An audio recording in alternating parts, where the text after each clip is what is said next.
महीना प्यारा लगता, सावन महीना प्यारा लगता, होते अलग नजारे।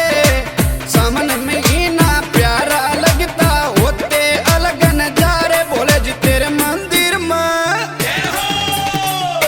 बोले जी तेरे मंदिर में गुंजे बम बम के जयकारे। बोले जी तेरे मंदिर में गुंजे बम बम के जयकारे।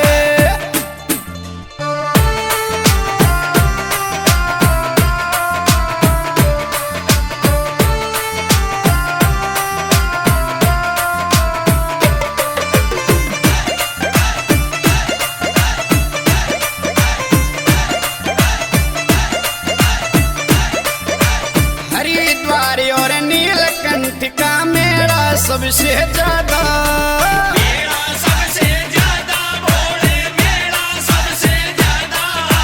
जो करता है दर्शन तेरे होता है उसने फायदा। होता उसने फायदा भोले, होता उसने फायदा।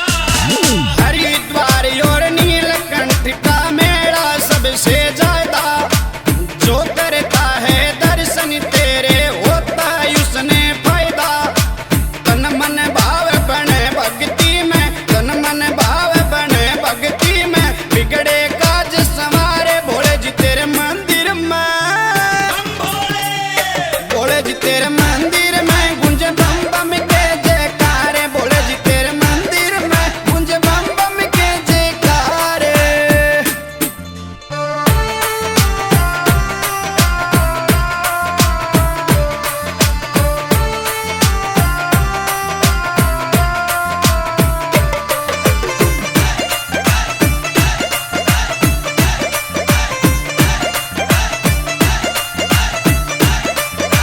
चारों दिशा से आवे कवड़िया भाव बना के मन में, भाव बना के मन में भोले, भाव बना के मन में। भक्ति से शक्ति मिलती है भरे भंडारे क्षण में। भरे भंडारे छन में भोले, भरे भंडारे छन में।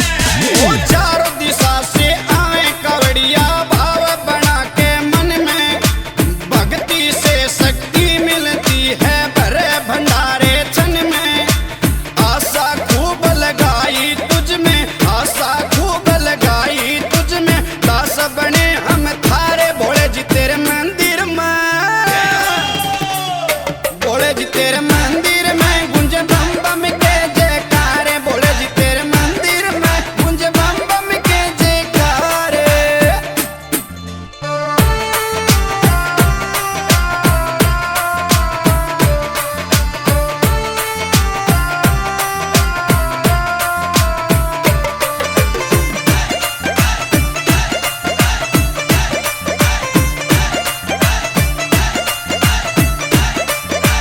बम बम के जयकारे गूंजती देता आनंद दिखाई।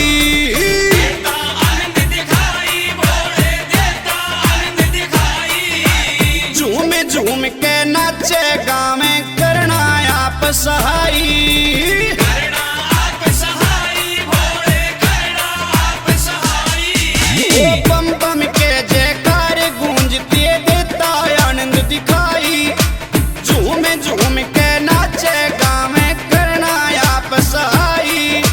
भक्तों के तुम बीच पधारो, भक्तों के तुम बीच पधारो, बाबा खुश हो सारे। भोले जी तेरे मंदिर में, भोले जी तेरे मंदिर में गुंजे बम बम के जयकारे। भोले जी तेरे मंदिर में गुंजे बम बम के जयकारे।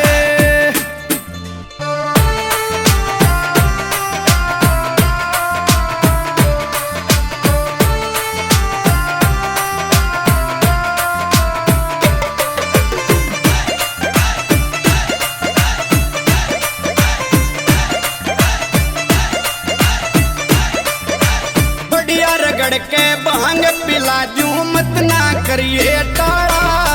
मत ना करिए टाला भोले, मत ना करिए टाला। हरिओम पराशर तेरी मस्ती में गाम का बच्चा वाला।